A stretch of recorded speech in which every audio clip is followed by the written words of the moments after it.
When life breaks down, darkness rushes in. We call this an existential crisis, the dark night of the soul.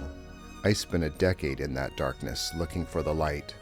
I finally accepted that the dark night was not something I would ever get through. What happened next surprised me.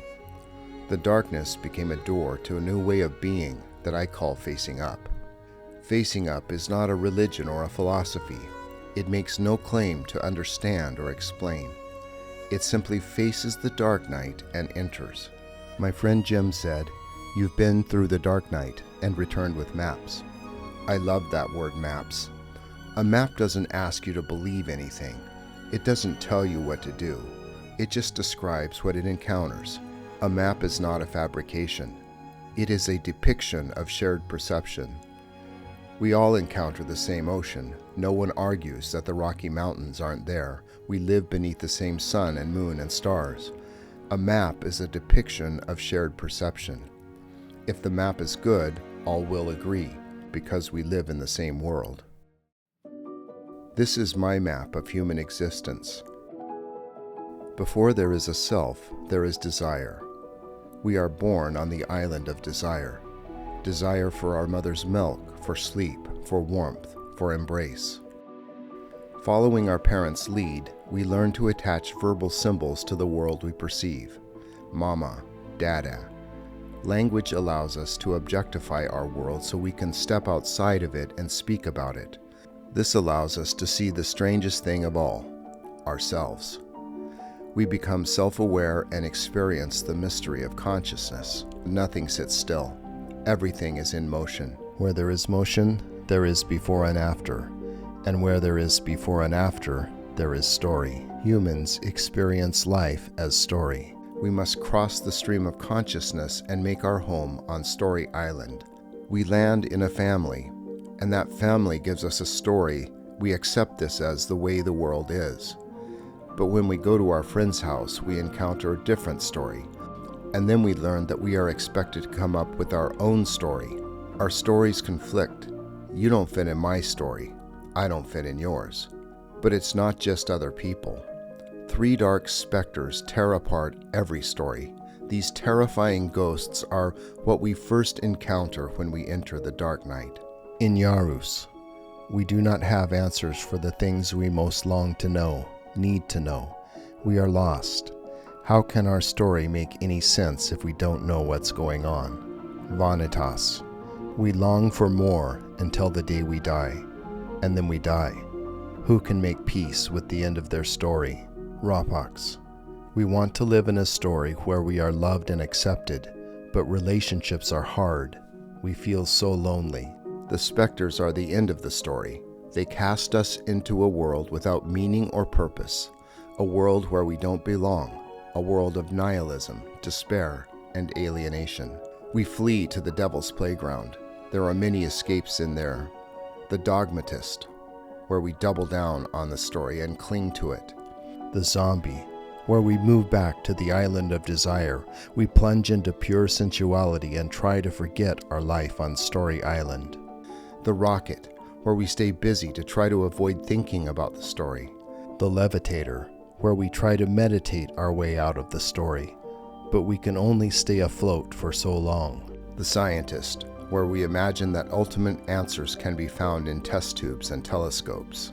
The leech, where we live vicariously in someone else's story. The patient, where we entrust our story to a pill or a professional. The Christian, who claims a solution for each of the specters. We have no fear of Inyarus. We have a heavenly Father who knows all. Vanitas holds no threat. We're going to heaven when we die. And in this cruel world, we have Jesus who loves us. But the specters are always there, mocking us, haunting us. The devil's playground is an escape, not an answer. It turns Story Island into Fantasy Island. If we are lucky, we will become so disenchanted with the devil's playground that we will summon the courage to face the dark night. If you are watching this, there's an excellent chance that that is exactly where you are. You're in a better place than you may think.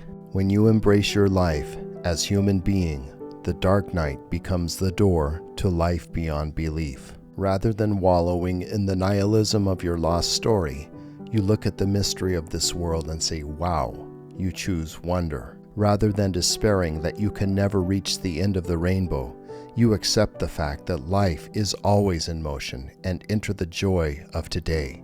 Rather than condemning others for being what you are, you choose compassion for all. Wonder, acceptance, and compassion.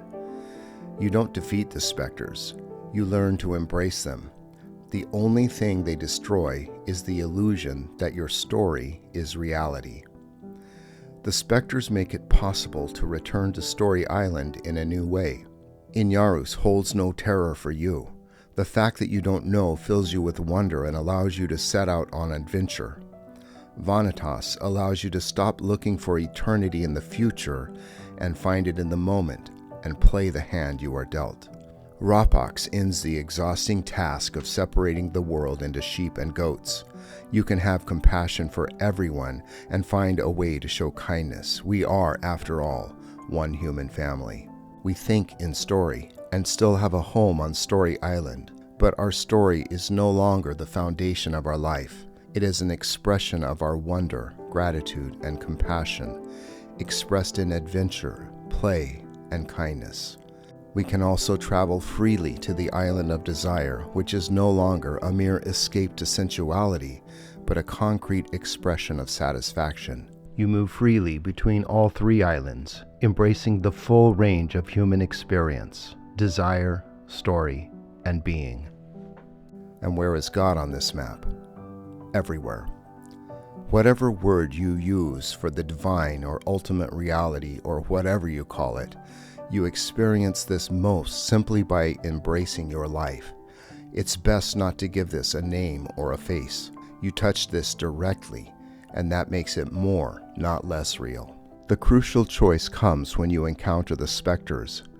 You will either face them and become a human being, or you will flee them and turn into a shadow living in the devil's playground. I'm not telling you how to believe or behave. The map simply describes our existence. Where you go is up to you.